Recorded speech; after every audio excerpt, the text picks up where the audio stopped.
Hello everyone, in this video we are going to cover the first chapter of computer programming using C language that is to be taught in the third semester ECE. So starting onwards with some basic definitions. So सब तो पहली जी definition है that is of computer programming. Computer programming is the developing and implementing various sets of instructions to enable a computer to perform a certain task. For example, if we have to add two numbers, or if we have to subtract two numbers, or if we have to calculate the simple interest. For example, ਆਪਾਂ ਨੂੰ principal amount ਪਤਾ ਹੈ, rate of interest ਪਤਾ ਹੈ, time period ਪਤਾ ਹੈ ਤੇ ਆਪਾਂ ਸਿੰਪਲ ਇੰਟਰਸਟ ਕੈਲਕੂਲੇਟ ਕਰਨਾ ਹੈ। ਸੋ ਸਿੰਪਲ ਇੰਟਰਸਟ ਕੈਲਕੂਲੇਟ ਕਰਨ ਵਾਸਤੇ ਕਿਹੜੀਆਂ ਇੰਸਟਰਕਸ਼ਨਸ ਆਪਾਂ ਨੂੰ ਕੰਪਿਊਟਰ ਨੂੰ ਦੇਣੀਆਂ ਪੈਣਗੀਆਂ ਔਰ ਕਿਸ ਸੀਕੁਐਂਸ ਦੇ ਵਿੱਚ ਦੇਣੀਆਂ ਪੈਣਗੀਆਂ, that is basically the computer programming. So second definition is of programming language. Programming language is a formal language like C language that consists of a set of instructions. Again, that consists of set of instructions in order to produce various kinds of outputs. Various kinds of outputs means भी ਆਪਾਂ ਕਿਸੇ ਵੀ ਦੋ numbers ਨੂੰ add ਕਰਨਾ, ਕਿਸੇ ਵੀ ਦੋ numbers ਨੂੰ subtract ਕਰਨਾ, ਮਲਟੀਪਲਾਈ ਕਰਨਾ, ਡਿਵਾਈਡ ਕਰਨਾ, if we have to calculate the area of circle, if we have to calculate simple interest, ठीक है, और any of the other task that we need the computer should perform. Is it clear? So ਜਿਹੜਾ ਉਹ task ਹੈ ਉਹ ਆਪਾਂ ਇੱਕ programming language ਦੇ ਦੁਆਰਾ ਕੰਪਿਊਟਰ ਨੂੰ ਇੰਸਟਰਕਸ਼ਨ ਦੇਵਾਂਗੇ ਤੇ ਕੰਪਿਊਟਰ ਉਹਦੇ ਅਕੋਰਡਿੰਗਲੀ ਆਪਣਾ ਟਾਸਕ ਪਰਫਾਰਮ ਕਰੇਗਾ। So programming languages are used in computer programming. ਜਿਹੜੀਆਂ ਪ੍ਰੋਗਰਾਮਿੰਗ ਲੈਂਗੁਏਜਸ ਹੈ ਉਹਨਾਂ ਨੂੰ ਆਪਾਂ ਕੰਪਿਊਟਰ ਪ੍ਰੋਗਰਾਮਿੰਗ ਦੇ ਵਿੱਚ ਯੂਜ਼ ਕਰਦੇ ਹਾਂ in order to implement various algorithms and in order to create various softwares. So third definition is of computer programmer. Computer programmer ਨੂੰ technical term ਦੇ ਵਿੱਚ coder ਵੀ ਕਿਹਾ ਜਾਂਦਾ ਹੈ। ਉਹ ਇੱਕ person ਜਾਂ engineer ਹੈ ਜਿਹੜਾ ਕਿ ਕੰਪਿਊਟਰ software ਜਾਂ ਕੰਪਿਊਟਰ algorithm ਨੂੰ prepare ਕਰਦਾ ਹੈ। So coming on to the next slide, what is a computer program? Computer program की है। So program is again sequence of steps required to solve a program. कहता ਜਿਹੜਾ एक programme है, कोई भी प्रॉब्लम है, कोई भी टास्क है ਜਿਹਨੂੰ ਆਪਾਂ सॉल्व करना है, सो उस टास्क या उस प्रॉब्लम ਨੂੰ सॉल्व ਕਰਨ ਲਈ ਜਿਹੜੇ ਸਟੈਪਸ ਜਿਹੜੇ ਵੀ ਸੀਕੁਐਂਸ ਦੇ ਵਿੱਚ ਰਿਕੁਆਇਰਡ ਨੇ ਉਹਨੂੰ ਆਪਾਂ ਕੰਪਿਊਟਰ ਪ੍ਰੋਗਰਾਮ ਦੇ ਨਾਲ ਡਿਫਾਈਨ ਕਰਦੇ ਹਾਂ। ਸੋ ਕੋਈ ਵੀ ਪ੍ਰੋਗਰਾਮ ਡਿਵੈਲਪ ਜਾਂ ਇੰਪਲੀਮੈਂਟ ਕਰਨ ਲਈ ਆਪਾਂ ਨੂੰ ਕੁਝ ਬੇਸਿਕ ਸਟੈਪਸ ਨੇ ਜਿਨ੍ਹਾਂ ਨੂੰ ਫੋਲੋ ਕਰਨਾ ਪੈਂਦਾ ਹੈ ਤੇ ਉਹ ਜਿਹੜੇ ਬੇਸਿਕ ਸਟੈਪਸ ਨੇ that we are going to cover in our next slides.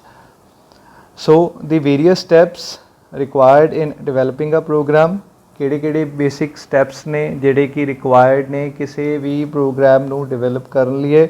So the first step is development of program, the second step is compiling of program, the third step is linking of program, the fourth step is testing of program, the fifth step is documenting of program, and the last one is deploying and maintaining the program.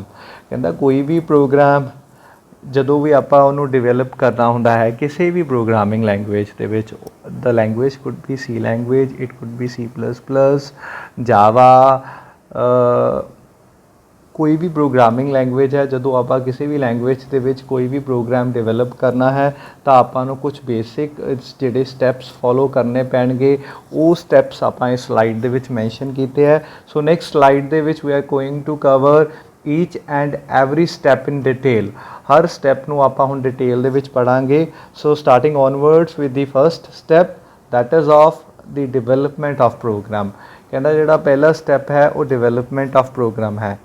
So first step ਦੇ ਵਿੱਚ development of programme ਦੇ ਵਿੱਚ ਜਿਹੜਾ user ਹੈ, ਜਿਹੜਾ coder ਹੈ, ਜਿਹੜਾ programmer ਹੈ, ਸਭ ਤੋਂ ਪਹਿਲਾਂ ਤਾਂ ਉਹ ਉਸ ਪ੍ਰੋਗਰਾਮ ਦੇ ਏਮ ਦੇ ਨਾਲ ਕਲੀਅਰ ਹੋਣਾ ਚਾਹੀਦਾ ਹੈ, ਆਪਣੇ ਟਾਰਗੇਟ ਦੇ ਨਾਲ ਕਲੀਅਰ ਹੋਣਾ ਚਾਹੀਦਾ ਹੈ। ਜੋ ਵੀ ਉਹਨੇ ਪ੍ਰੋਗਰਾਮ ਜਿਸ ਵੀ ਏਮ ਲਈ ਜਿਸ ਟਾਰਗेट लिए क्रिएट करना है ਉਹਦੇ लिए उस एम या उस प्रोग्रामर लिए वो टारगेट ਉਹਦਾ बिल्कुल क्लियर होना चाहिए है।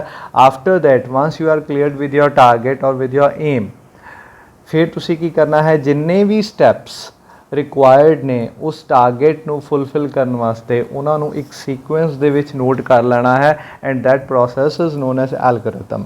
ਸੋ ਇੱਕ ਵਾਰੀ ਜਦੋਂ ਤੁਸੀਂ ਸਾਰੇ ਸਟੈਪਸ ਜਿਹੜੇ ਕਿ ਉਸ ਟਾਰਗੇਟ ਨੂੰ ਅਚੀਵ ਕਰਨ ਲਈ ਰਿਕੁਆਇਰਡ ਨੇ ਉਹਨਾਂ ਨੂੰ ਇੱਕ ਸੀਕੁਐਂਸ ਦੇ ਵਿੱਚ ਨੋਟ ਕਰ ਲਿਆ। ਆਫਟਰ ਦੈਟ ਤੁਸੀਂ ਉਹਦਾ ਪ੍ਰੋਗਰਾਮ ਤਿਆਰ ਕਰੋਗੇ ਕਿਸੇ ਵੀ ਲੈਂਗੁਏਜ ਦੇ ਵਿੱਚ। ਫੋਰ ਐਗਜ਼ਾਮਪਲ ਆਪਾਂ ਸੀ ਲੈਂਗੁਏਜ ਦੇ ਨਾਲ ਕੰਸਰਨਡ ਹਾਂ, ਸੋ ਆਪਾਂ ਜਿਹੜਾ ਕੋਡ ਤਿਆਰ ਕਰਾਂਗੇ ਉਹਨੂੰ ਆਪਾਂ ਸੀ ਲੈਂਗੁਏਜ ਦੇ ਵਿੱਚ ਕਰਾਂਗੇ, ठीक है जी। तो जी अपनी फाइल होएगी जो आप एक लैंगुएज के प्रॉपरली उस कोड को लिख लाँगे, उन्होंने आप सोर्स फाइल के नाल डिफाइन करांगे तो उन्होंने सेव करांगे with extension .c। For example आप 2 नंबर्स को ऐड कर रहे हैं तो जी मैं फाइल है उसका नाम मैं ऐड रखता, तो जो मैं उन्होंने सेव करना है तो मैं उन्होंने ऐड .c दे नाल सेव करना है। So second step is of compiling of the program और कंपाइलेशन ऑफ द प्रोग्राम। ਇਹਦੇ ਵਿੱਚ ਕੀ ਹੁੰਦਾ ਹੈ ਬੇਸਿਕਲੀ ਜਿਹੜਾ ਕੰਪਾਈਲਰ ਹੈ ਇੱਕ ਸੌਫਟਵੇਅਰ ਹੈ। Compiler is basically the software, it could B Dev C++ or Turbo C। so compiler basically generates the machine code as its output, ठीक है। तो वो इनपुट की लेगा जी आप सोर्स फाइल सी लैंगुएज दे विच लिखी है, अपनी लैंगुएज जिहदे आप प्रोग्राम लिख रहे हैं उन्होंने एज अ इनपुट लेगा तो एक machine code as an output generate करेगा। तो जी वो फाइल होएगी that file would be known as object file. तो उस फाइल का जोड़ा उस फाइल की जी एक्सटेंशन है वो हुण .obj बन जाएगी। .obj stands for object file. Then the third step is of the linking the program.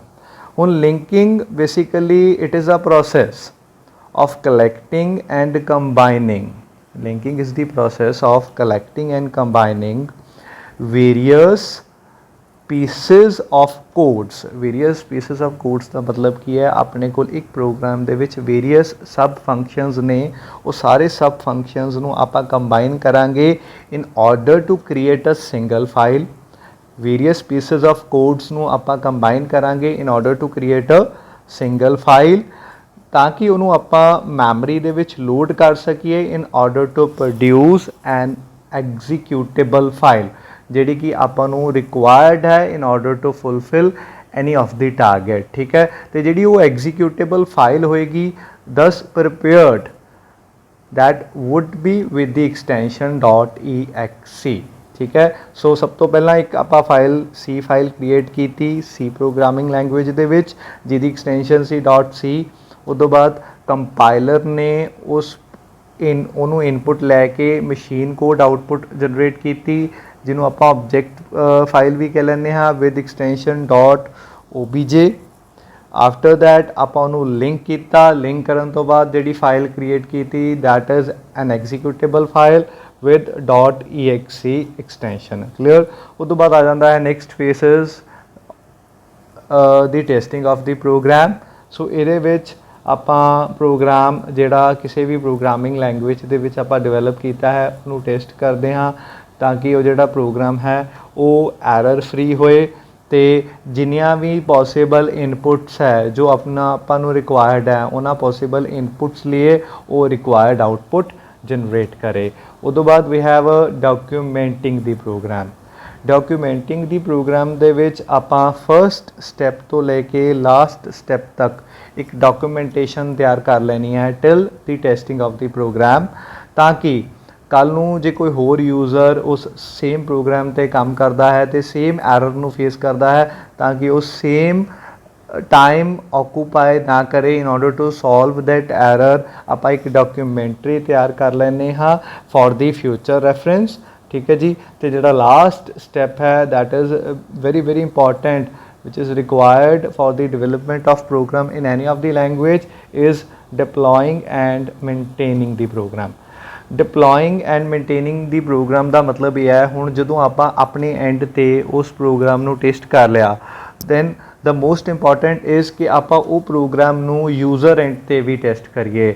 ਜਦੋਂ ਉਹ ਪ੍ਰੋਗਰਾਮ ਜਾਂ ਉਹ ਸੌਫਟਵੇਅਰ ਯੂਜ਼ਰ ਨੇ ਡਾਊਨਲੋਡ ਕੀਤਾ, ਡਾਊਨਲੋਡ ਕਰਕੇ ਉਹਨੇ ਉਸ ਸੌਫਟਵੇਅਰ ਨੂੰ ਰਨ ਕੀਤਾ, ਤਾਂ ਉਹ ਯੂਜ਼ਰ ਐਂਡ ਤੇ ਵੀ ਜੋ ਉਹਦੀਆਂ ਰਿਕੁਆਇਰਡ ਆਊਟਪੁੱਟਸ ਨੇ ਉਹਨਾਂ ਨੂੰ ਪ੍ਰੋਡਿਊਸ ਕਰ ਰਿਹਾ ਹੈ ਜਾਂ ਨਹੀਂ ਕਰ ਰਿਹਾ, that comes under the deploying and maintaining the program।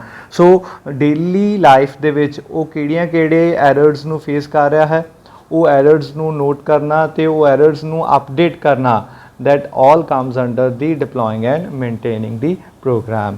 ਸੋ ਇਹ ਕੁਝ ਜਿਹੜੇ ਆਪਾਂ ਸਟੈਪਸ ਨੇ ਡਿਸਕਸ ਕੀਤੇ ਨੇ, ਜਦੋਂ ਕੋਈ ਵੀ ਪ੍ਰੋਗਰਾਮ ਕਿਸੇ ਵੀ ਲੈਂਗੁਏਜ ਦੇ ਵਿੱਚ ਆਪਾਂ ਡਿਵੈਲਪ ਜਾਂ ਇੰਪਲੀਮੈਂਟ ਕਰਨਾ ਹੁੰਦਾ ਹੈ ਤਾਂ ਆਪਾਂ ਨੂੰ ਇਹ ਬੇਸਿਕ ਸਟੈਪਸ ਨੂੰ ਫੋਲੋ ਕਰਨਾ ਪੈਂਦਾ ਹੈ, ਕੋਈ ਵੀ ਲੈਂਗੁਏਜ ਹੋਏ, ਠੀਕ ਹੈ ਜੀ। ਨਾਓ coming on to the next article, algorithm.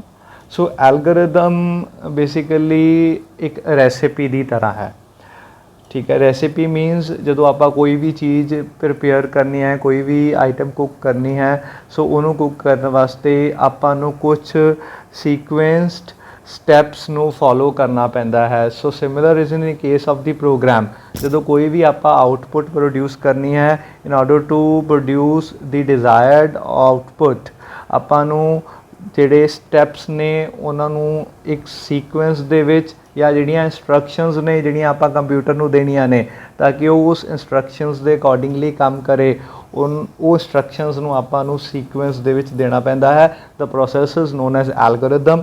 So ਇਹਨੂੰ ਇੱਕ ਬਹੁਤ ਸਿੰਪਲ ਐਗਜ਼ਾਮਪਲ ਦੇ ਨਾਲ ਐਕਸਪਲੇਨ ਕੀਤਾ ਹੈ। For in order to add 2 numbers, ਕਹਿੰਦਾ 2 ਨੰਬਰਸ ਨੂੰ ਐਡ ਕਰਨਾ ਹੈ। ਸੋ ਜਦੋਂ 2 ਨੰਬਰਸ ਨੂੰ ਐਡ ਕਰਨਾ ਹੈ ਤਾਂ ਵਾਟ ਇਜ਼ ਆਵਰ ਰਿਕੁਆਇਰਮੈਂਟ, ਆਪਣੀ ਰਿਕੁਆਇਰਮੈਂਟ ਕੀ ਹੈ, ਠੀਕ ਹੈ। What is our input requirement and what is our output requirement. Input requirement ਕੀ ਹੈ, ਮੈਨੂੰ 2 ਨੰਬਰਸ ਦੀ ਰਿਕੁਆਇਰਮੈਂਟ ਹੈ ਜਿਨ੍ਹਾਂ ਨੂੰ ਮੈਂ ਐਡ ਕਰਨਾ ਹੈ, ਠੀਕ ਹੈ। ਸੋ ਸਭ ਤੋਂ ਪਹਿਲਾ ਸਟੈਪ ਕੀ ਹੋਏਗਾ, ਉਹ 2 ਨੰਬਰਸ ਮੈਂ ਯੂਜ਼ਰ ਤੋਂ ਇਨਪੁਟ ਕਰਵਾਵਾਂ। ਸੋ 2 ਨੰਬਰਸ ਉਹ ਇਨਪੁਟ ਕਰਵਾਉਣ ਲਈ 2 ਡਿਫਰੈਂਟ ਵੇਰੀਏਬਲਸ ਰਿਕੁਆਇਰਡ ਨੇ, X variable and Y variable, ਜਿਨ੍ਹਾਂ ਦੇ ਵਿੱਚ ਮੈਂ 2 ਨੰਬਰਸ ਡਿਫਰੈਂਟ ਨੰਬਰਸ ਨੂੰ ਇਨਪੁਟ ਕਰਾਊਂਗਾ, ਜਿਨ੍ਹਾਂ 'ਤੇ ਮੈਂ ਐਡੀਸ਼ਨ ਆਪਰੇਸ਼ਨ ਨੂੰ ਪਰਫਾਰਮ ਕਰਨਾ ਹੈ। ਆਫਟਰ ਦੈਟ ਮੈਨੂੰ ਇੱਕ 3rd ਵੇਰੀਏਬਲ ਰਿਕੁਆਇਰਡ ਹੈ, for what, in order to save the resultant, ਠੀਕ ਹੈ। ਜਿਹੜਾ 2 ਨੰਬਰਸ ਨੂੰ ਐਡ ਕਰਕੇ ਰਿਜ਼ਲਟੈਂਟ ਆਏਗਾ ਉਹਨੂੰ ਮੈਂ ਕਿਤੇ ਨਾ ਕਿਤੇ ਸੇਵ ਕਰਨਾ ਹੈ। ਸੋ ਉਹਦੇ ਲਈ ਇੱਕ 3rd ਵੇਰੀਏਬਲ, ਇੱਕ ਖਾਲੀ ਜਗ੍ਹਾ ਮੈਮਰੀ ਦੇ ਵਿੱਚ ਰਿਕੁਆਇਰਡ ਹੈ ਜਿਹਦੇ ਵਿੱਚ ਮੈਂ ਰਿਜ਼ਲਟੈਂਟ ਨੂੰ ਸਟੋਰ ਕਰੂੰਗਾ। ਆਫਟਰ ਦੈਟ ਜਿਹੜਾ ਲਾਸਟ ਸਟੈਪ ਹੋਏਗਾ, ਜਦੋਂ ਮੈਂ ਰਿਜ਼ਲਟੈਂਟ ਸਟੋਰ ਕਰ ਲਿਆ ਤੇ ਉਹਨੂੰ ਮੈਂ ਕੰਪਿਊਟਰ ਸਕਰੀਨ ਤੇ ਡਿਸਪਲੇ ਕਰਨਾ ਹੈ। ਫॉर ਐਗਜ਼ਾਮਪਲ ਮੈਂ ਇੱਕ ਨੰਬਰ ਇਨਪੁਟ ਕੀਤਾ 5, ਇੱਕ ਨੰਬਰ ਇਨਪੁਟ ਕੀਤਾ 10, ਹੁਣ ਉਹਨਾਂ ਦਾ ਜਿਹੜਾ ਰਿਜ਼ਲਟੈਂਟ ਹੈ ਦੈਟ ਵੁੱਡ ਬੀ 15। ਜਿਹੜਾ 15 ਹੈ ਉਹ ਸਭ ਤੋਂ ਪਹਿਲਾਂ ਮੈਂ ਇੱਕ 3rd ਵੇਰੀਏਬਲ ਦੇ ਵਿੱਚ ਸਟੋਰ ਕਰੂੰਗਾ। ਉਸ ਤੋਂ ਬਾਅਦ ਉਹਦੀ ਜਿਹੜੀ ਆਊਟਪੁੱਟ ਹੈ ਉਹਨੂੰ ਮੈਂ ਡਿਸਪਲੇ ਕਰੂੰਗਾ, ਜਿਹੜਾ ਕਿ ਲਾਸਟ ਸਟੈਪ ਦੇ ਵਿੱਚ ਮੈਂਸ਼ਨ ਕੀਤਾ ਹੈ, ਪ੍ਰਿੰਟ ਦੀ ਰਿਜ਼ਲਟ, ਠੀਕ ਹੈ ਜੀ। ਉਸ ਤੋਂ ਬਾਅਦ ਪ੍ਰੋਗਰਾਮ ਜਾਂ ਐਲਗੋਰਿਦਮ ਐਂਡ ਹੋ ਜਾਏਗਾ, ਠੀਕ ਹੈ। So this was all about the introduction to some basic definitions, then we have covered about the various steps required for the development of program ਤੇ algorithm ਤੇ ਉਹਦੀ ਇੱਕ basic example ਦੇ ਨਾਲ। Thank you very much।